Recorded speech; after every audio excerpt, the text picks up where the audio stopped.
Hi, this is Vicente, and I've prepared this short video as a conversation starter while we contemplate blended learning ideas for K 12 settings. This is really a compendium of best practices that I have seen in the United States, in the United Kingdom, in Australia, in Singapore, Indonesia, and also in the Philippines. There are 6 points I'd like to cover for this short video. First, what are the 4 C's in 21st century K 12 contexts? Second, what is self-directed learning? Third, what is effective blended learning? Fourth, what does embracing discomfort mean?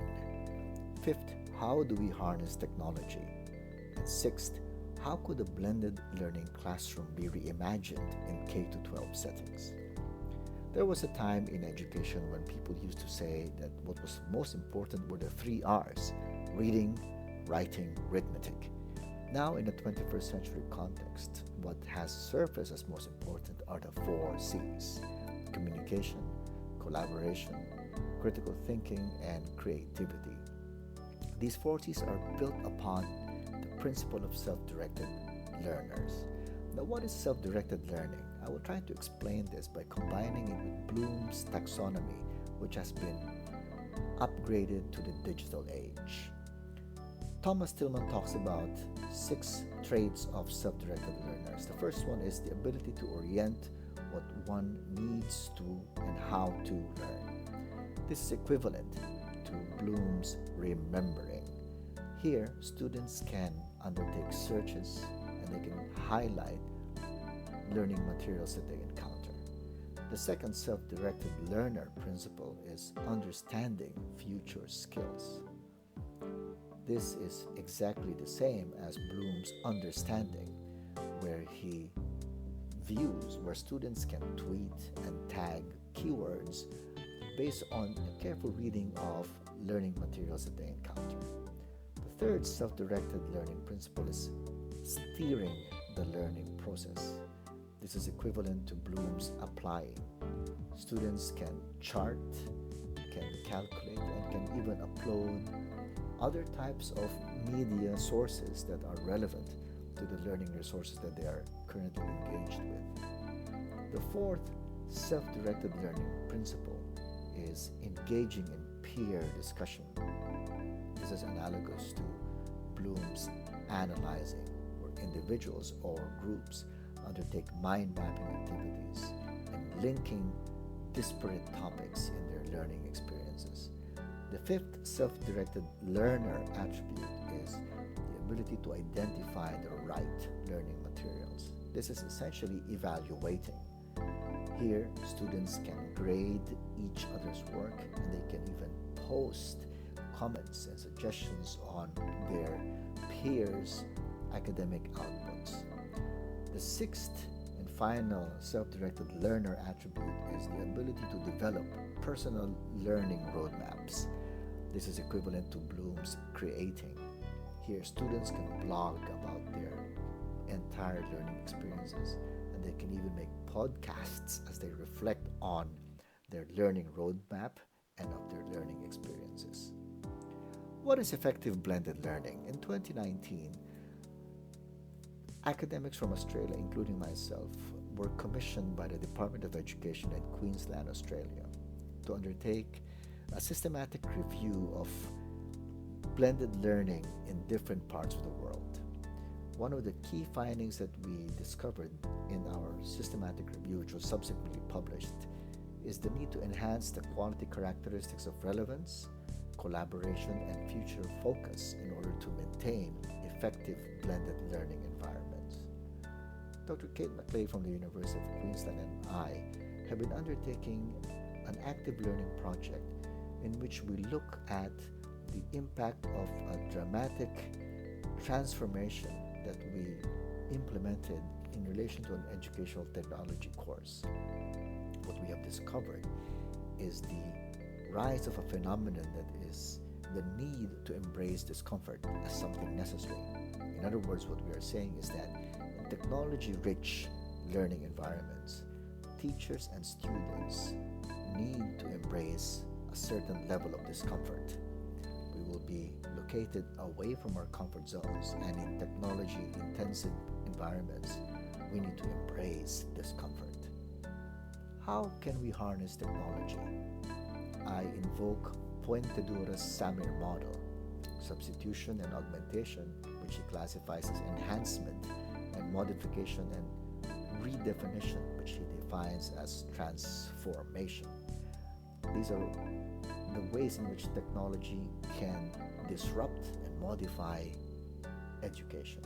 When we take a look at this image, we see a classroom that is really no different from a typical classroom 150 or 200 years ago.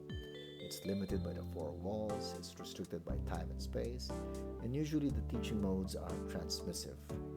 Nowadays, we see teachers and students use PowerPoint and presentation software.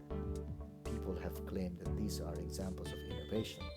Using Puentedura's model, one can argue that this is actually merely substitution because there's no functional change that occurs. However, if we take a look at the use of online discussion boards, then an argument can be made that this is an example of augmentation because the limitations of time and space are overcome with the use of online discussion boards. When we look at flipped classroom models, where learning is done by doing homework in class and receiving lessons at home, is undertaken. This is modification because there's a significant task redesign as argued by Bergman and Sams.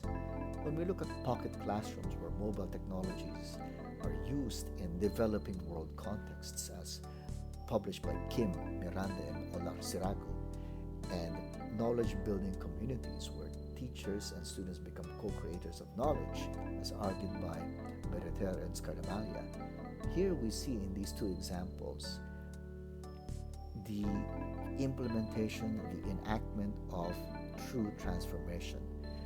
Previously inconceivable frameworks in education begin to surface with the use of these technologies. The final part of this video is an invitation to reimagine blended learning in K-12 contexts. 3 principles. We are undertaking this conversation because of limited face-to-face sessions and made more complex by social distancing.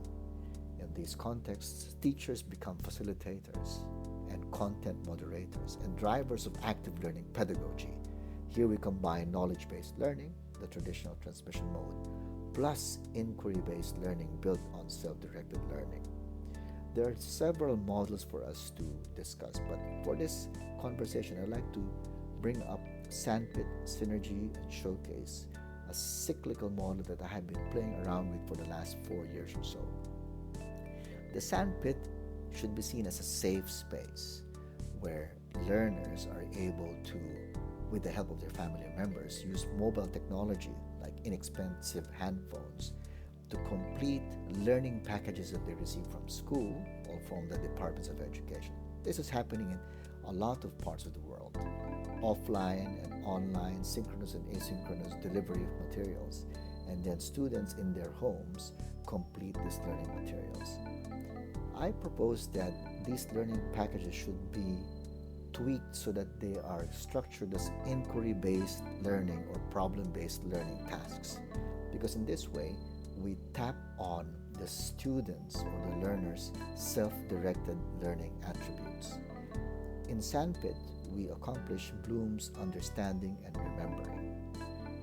The other thing that I want to discuss now is synergy. Synergy essentially is a safe space for formative assessment to occur. There is 360-degree feedback that occurs. Students share their plans to address the inquiry-based learning and problem-based objectives. They share it in a free space and they obtain feedback from their peers and from their teachers. This is done by teachers coming into a place where they facilitate active learning communities. Bloom's applying and analyzing are implemented when we take a look at the synergy. Showcase is where scaffolded summative tasks are implemented. Summative tasks are now very difficult to implement because of social distancing and because of the pandemic. But with a showcase, using mobile technologies, teachers can actually create scaffolded summative tasks that started in Sandpit. Problems, inquiry-based, students play around with solutions in the synergy phase, and then in showcase, they're able to highlight these responses to the summative tasks. What is even more important is that in showcase, the students are encouraged to undertake metacognition and reflective learning. Here, Bloom's evaluating and creating are accomplished. These are just some ideas as we contemplate blended learning in K-12 settings. Thank you.